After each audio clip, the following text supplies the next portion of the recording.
Any woman that can get on stage and meaningfully say that they forgive the person who their husband that quickly, you are truly a better person than me, because I've just been so angry and so angry. What sort of widow wouldn't want people to investigate the assassination of their husband? She has not explicitly said that, but the influencers are— Brace yourselves, at another place. people. The internet's about to lose its mind. When Candace Owens drops receipts, she doesn't mean cute screenshots. She means digital dynamite. Overnight, the so-called perfect Christian power couple went from holy to wholly shattered. And right in the chaos, Erica Kirk, the woman everyone swore was the blueprint of grace. This time, Candace didn't hide behind vague Bible quotes or poetic captions. She went nuclear, unloading screenshots, call logs, and timestamps like a digital prosecutor. And when she said she had evidence, she meant it. Within hours, Fuse's reputation was in freefall, and Erica's face was plastered everywhere from TikTok to Telegram. The same fans who once worshipped her as America's woman now had a new title: the saint who sinned online. The internet went feral. Digital detectives zoomed, cropped, analyzed, and linked every detail. Candace barely had to speak, because when betrayal wears pearls and preaches forgiveness, it glows in a whole new shade of hypocrisy. And if those whispers and timelines are right, Erica's story isn't just cracked, it's collapsing. Buckle up, because what's coming next won't just wreck a marriage. It might blow up a movement. From the second Candace Owens fired her first shot, the web went ablaze. Erica Kirk's serene, angelic image shattered like cheap glass under pressure. Candace didn't tease, she detonated. She didn't warm up. Candace Owens detonated instantly. Her first line, ice cold. What kind of widow doesn't want to know the truth about her husband's death? And just like that, the internet went to war. Within minutes, Erica Kirk's comment section turned into a battlefield. Confusion first, then doubt, and finally, full-blown outrage. But Candace, unshaken, she waltzed into the chaos armed like a digital sniper. Screenshots, call logs, clips from old interviews, each one more explosive than the last. Then came the real nuke. Candace claimed Erica Kirk had gotten very close to Michael McCoy, the so-called chief of staff, in the weeks before the Charlie Kirk tragedy. Most would have brushed it off as gossip, but not Candace. She came receipts ready, timestamps, phone logs, data synced to the second. She even showed what she called Michael's own phone data log, proving private messages allegedly shared between him and Erica just days before the incident. And those texts, not professional, personal, flirty, playful. The total opposite of the saintly image Erica had sold the public for years. When Candace replayed Erica's old interviews, everything hit different. That viral moment, Erica smiling while talking about Charlie's legacy, no longer looked pure. The soft grin, the tiny giggle when she mentioned Michael's name, now looked like guilt-wearing lip gloss. The internet lost its mind. Every micro-expression became a clue, every blink a betrayal. Commenters turned into detectives. One viral post summed it up best. She didn't look heartbroken. She looked caught. And of course, the internet didn't just sip the tea, it brewed a whole pot. Within hours, Mikey-gate was trending worldwide. Amateur detectives went full CSI, digging through Michael McCoy's old photos, comparing watches, phone wallpapers, even coffee mugs to match items spotted inside Erica Kirk's house. Comment threads exploded into wild theories. The timeline doesn't match. Candace was right, and every tiny inconsistency in Erica's story became a headline. What followed was pure digital pandemonium, the kind of chaos Candace Owens seems born to command. And then came the real bombshell, the phone call. One of Candace's so-called receipts exposed a chilling detail in Erica's New York Times interview. Erica said she found out about Charlie's incident from a call by Michael McCoy around 11:23 a.m. Phoenix time. But the official report states the Utah Valley University incident happened at 12:23 p.m. Utah time, exactly 1 hour apart, a gap that flips the entire story. If Candace's data is right, Michael didn't react after the tragedy. He called before it, which raises the million-dollar question. How did he know? Candace replayed the clip again and again, Erica's trembling voice saying, "He called me, he was screaming, saying something was wrong." Her followers pounced. They cross-checked time zones, dissected transcripts, And slowly the puzzle shifted into something darker. Something that made Erica's calm smile look almost sinister. Then came the leak that broke the internet. A grainy security camera clip from the Utah Valley University auditorium. In the footage, Charlie Kirk was mid-speech, and beside him stood Michael McCoy, the loyal right-hand man, eyes flicking between his phone and the stage. Then suddenly screams, panic, chaos, while everyone froze or rushed to help. Michael McCoy simply turned and walked straight out of frame. No hesitation, no second glance. Candace Owens didn't even have to say another word. As she put it, the video speaks for itself. Music during her live stream, her voice trembled just enough to make it real. "That's not panic," she said softly. "That's escape." And the internet went wild. Reddit morphed into a digital war room. Threads turned into investigations, screenshots into evidence. The burning question everywhere: was Michael McCoy terrified or tipped off? Every frame became a clue. His calm exit, phone in hand. Erica's voice at the memorial, soft, warm, maybe too warm. Candace connected the dots with surgical precision and said what half the internet was already whispering. They're hiding something. Meanwhile, Erica Kirk stayed silent. She posted a black and white photo clutching a Bible with the caption, "God is good."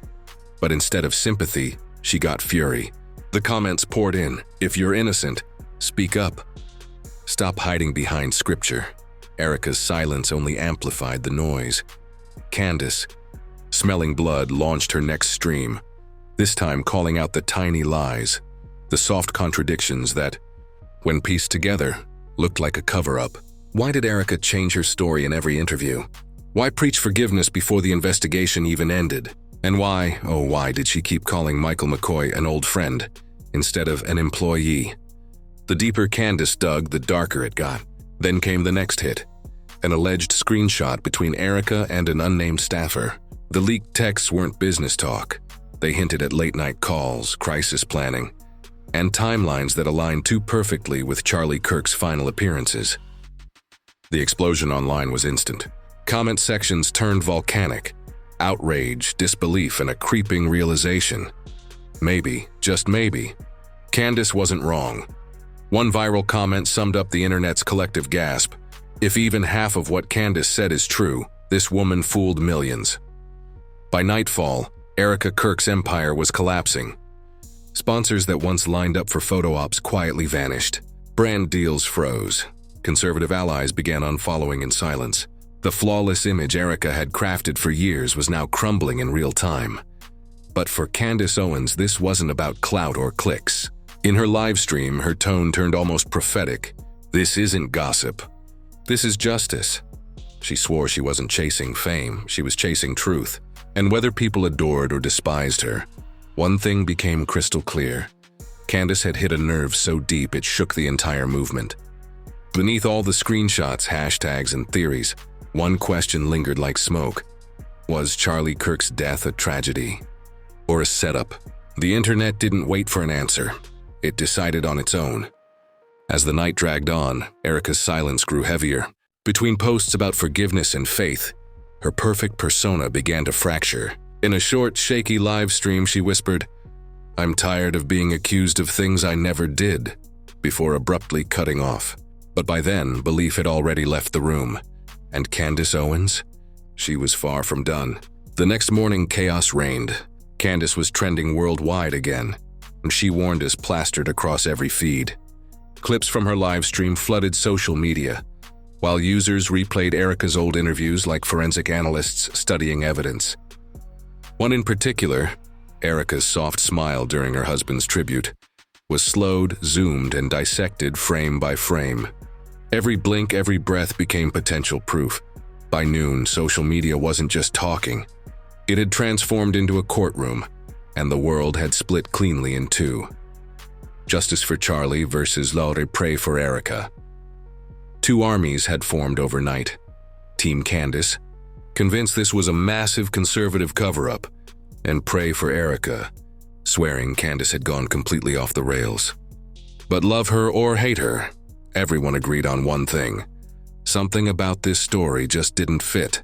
Even Candace's biggest critics couldn't ignore the uncomfortable details. The mismatched timelines, the suspicious call logs, and Erica's oddly calm reactions. Then came the next twist, a new, edited version of the Utah Valley University CCTV footage, dropped by a YouTuber calling himself Truthhawk. In this clip, Michael McCoy's face flashes on screen for barely 2 seconds before the chaos erupts. But the internet wasn't obsessed with what he did. It was what he didn't do. While everyone else ducked, panicked, and scrambled, McCoy stood eerily still, eyes locked forward, then calmly turned away, phone already in hand, and walked straight out of the frame. No shock, no fear, just silence. One viewer nailed it in a single comment. He reacted like he already knew. The clip exploded, racking up millions of views within hours. And the top comment hit like a punchline. Candace didn't lie, she just arrived earlier than the rest. Meanwhile, Erica Kirk tried to reclaim her image with a carefully worded Instagram story. Plain white background, soft cursive font. The pain of losing someone you love never goes away. I choose grace, not gossip. But instead of calming the storm, it poured gasoline on it. The internet dubbed it the PR quote of the year. One viral response summed up the backlash. Grace doesn't erase guilt, and prayer won't fix the timeline. By nightfall, social media was on fire. The once Reeve Candace Owens wasn't finished, not even close. She came back live stripped of glamour, bare face, cold tones, harsh lighting. No intro, no music, no set, just her and the lens. "Call me dramatic," she began, staring straight through the screen. "But I'm not blind. When your husband dies in public and your first reaction is forgiveness, not grief, not rage, that's not peace. That's performance." Within minutes, views exploded. Hundreds of thousands tuned in, commented, donated. And right at the peak, Candace dropped a new file. A digital grenade. A batch of screenshots she claimed were text messages between Michael McCoy and Erica Kirk, sent just weeks before Charlie's death. One of them read, "We just need to keep quiet. Timing is everything. It'll all be worth it soon. You'll see. Could the messages be fake? Sure." But what chilled everyone wasn't the words, and it was the timestamps. They lined up perfectly with the timeline Candace had been hammering for days. The internet erupted again. TikTok flooded with dramatic edits of the screenshots. Eerie background music, captions reading, "The calm before the storm." Fuse tried damage control. A spokesperson released a short statement dismissing it all as baseless social media rumors.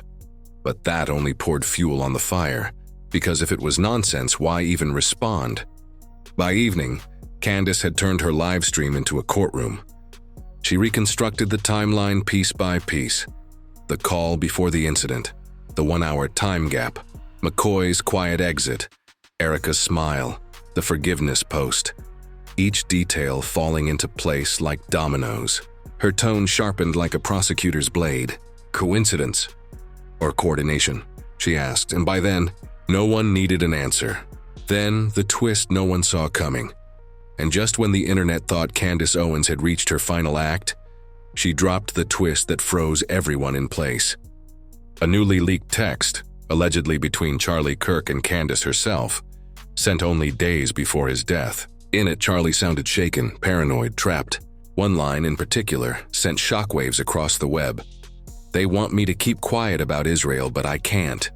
The truth is non-negotiable." That single message flipped the story upside down. This wasn't just about betrayal anymore. It was a political earthquake. Candace lifted her gaze to the camera, her tone low and heavy. He didn't lose his life over mistakes. He lost it because he spoke the truth. For the first time, her audience went silent. Because now the scandal had leapt beyond gossip, into something global, something dangerous. A chilling theory took root. Charlie Kirk hadn't just been a victim of circumstance. He'd been punished for defying an unspoken rule. The whispers spread fast. Maybe Erica Kirk wasn't simply grieving. Maybe she was covering something up. Suddenly, the narrative wasn't a widow's sorrow, but a silencing operation. Mainstream media scrambled to contain it, brushing it off as another viral rumor. But the numbers told a different story. Over 10 million impressions and counting. Candace Owens had turned a casual live stream into the biggest digital investigation of the year. Meanwhile, Erica vanished. No posts, no statements, no videos. just silence. And that silence was louder than any denial. Candace returned for her third live stream, not as a commentator but as a preacher on fire. Her voice cracked mid-sentence. If you're innocent, you fight. You scream. You demand truth. You don't hide behind the Bible while lies spread in the open. The comments rolled in like a digital choir. You're doing God's work. Candace. Expose it all. But while her followers praised her crusade somewhere off camera, another story was beginning. One that could turn everything upside down again. Then came the shift no one saw coming. Candace Owens' own circle began to crack. Former hosts, conservative allies, even her old collaborators started quietly backing away. No one said it outright, but you could feel it. The air had changed. Some whispered that Candace had crossed a line, that this wasn't journalism anymore, it was obsession. Others murmured something darker. Maybe she's getting too close to the truth, something too big to touch. And then, Laura Loomer entered the ring, swinging hard. She blasted Candace on social media. Candace Owens is attacking Charlie Kirk's grieving wife. Disgusting. Just implying Erica's involved is sick. The post went nuclear. Retweets, screenshots, talk shows. For days, the internet fed on it. Suddenly, the tables turned. Candace Owens wasn't the accuser anymore. She was the accused. But backing down? Not in her vocabulary. Staring straight into the camera, she fired back. It's funny. Everyone rushes to defend Erica, but no one defends Charlie. If asking questions makes me a villain, fine. I'll wear that title with pride. Silence. Then impact. The internet split clean in two. Got our justice for Charlie versus our cancel Candace. Ironically, both sides shared the same clip. To one, it was proof. To the other, poison. And after days of digital warfare, Erica Kirk finally broke her silence. Not with a statement, not on camera, but through a string of poetic Instagram posts. There is no straight path through grief. I carry Charlie in every breath and every ache as I learn to live without him. It was soft, beautiful, calculated. Her fans called it healing, but Candace Owens wasn't buying it. In her next broadcast, she snapped, "That's not pain. That's guilt wrapped in scripture." And with that, the tone of the entire saga shifted. Forever.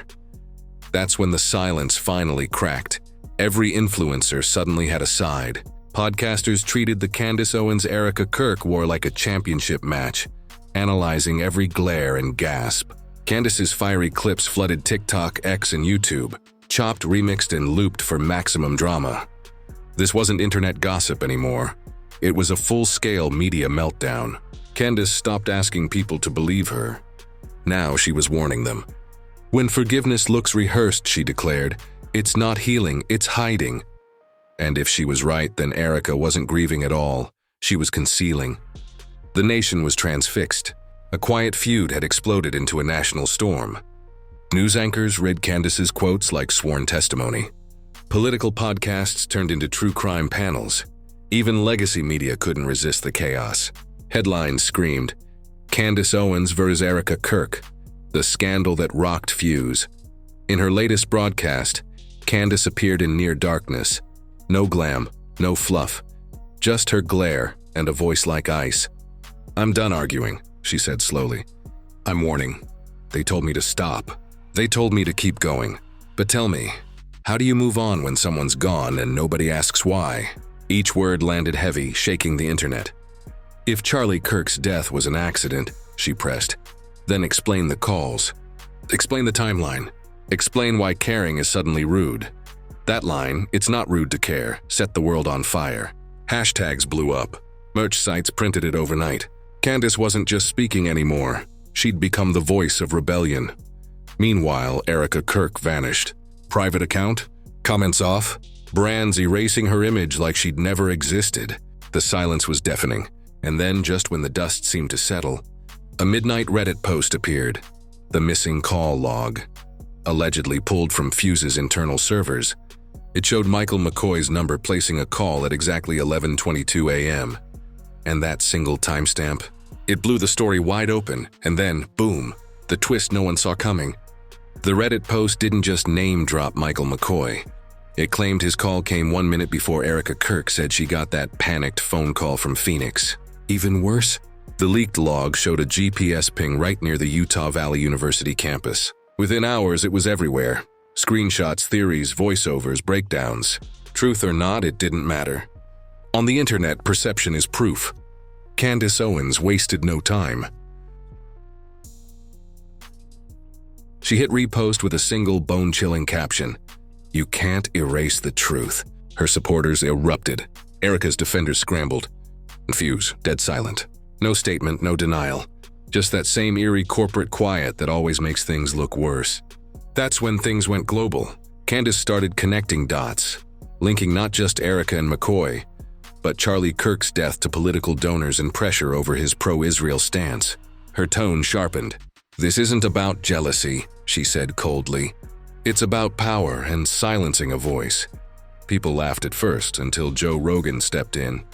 On his podcast, he slowed down the Utah footage frame by frame, then stared into the camera and said, "Something's not right here. Don't tell me this was just a random accident." That single sentence detonated online. The clip, "Something's not right here," became the internet's new rally cry. Viewers who'd never even heard of Erica were suddenly deep in threads, asking who actually benefited from Charlie's silence.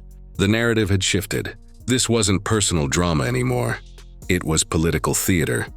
Candace seized the spotlight. In her next live stream, she looked straight into the camera, half preacher, half detective. "I don't care how powerful they are," she declared. "If something's wrong, God will shine a light, and maybe I am that light." Her fans called her fearless, even prophetic. Her critics called her unhinged. Either way, she owned the conversation. Then came the backlash. Old allies ghosted her. Views insiders unfollowed. Conservative hosts labeled her unstable.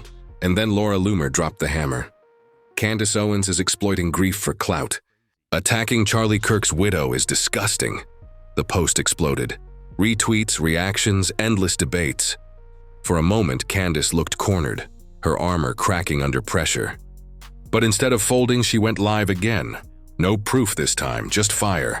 "Cancel me if you want," she whispered, eyes locked on the lens. "But tell me this, why is everyone silent when truth is near?" Then softer, almost a hiss. "Because guilt doesn't scream, it hides." The internet lost its mind. Millions of views, thousands of duets, and by sunrise, one name was burning across every platform again. Erica Kirk. And just when the internet thought the storm had finally passed, Erica Kirk reappeared with a single breezy line. "Grief has no timeline. Healing needs no audience. No tags, no names, but everyone knew exactly who she meant." The comment section split in two. Hearts for sympathy, fire emojis for Candace Owens. Faith versus fury. Grace versus gossip. Two worlds colliding in real time. Then came the jaw-dropper. A Daily Wire journalist announced he'd received an anonymous Dropbox link, claiming to contain unseen footage from the Utah incident. No video, just a few blurry screenshots. But they were enough to ignite chaos. Allegedly, the image showed Michael McCoy on the phone right before the tragedy. Exactly what Candace had claimed all along. The journalist said he was still verifying, but at that point, no one cared about verifying. The story had already won. Every post, every podcast, every whisper now circled the same terrifying question. Did someone in Charlie Kirk's circle know what was coming? And suddenly, Erica's trademark calm smile wasn't serenity. It was strategy. Candace returned for what would be her final live stream before suspension. "They called me cruel for asking questions," she said, voice steady but sharp. "But tell me, what wife smiles on national TV when her husband's case is still unsolved?" The internet went nuclear. Her words were edited, remixed, and played over eerie music across every platform. Overnight, Erica's empire crumbled. Sponsors vanished. Follower counts nosedived. Even her closest allies quietly erased her from their bios. Candace had done what no one else dared. She shattered the illusion.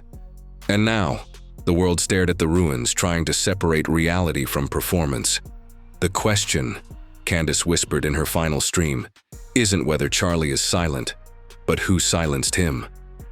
Then the chilling follow-up. Who gave the orders? Seconds later, static. The feed cut. No outro, no fade, just silence. And that's where it all stopped. The timelines, the leaks, the theories, all circling one haunting thought. Was Charlie Kirk silenced? Or sacrificed? The receipts, the smiles, the missing hour, it all felt too precise to be coincidence.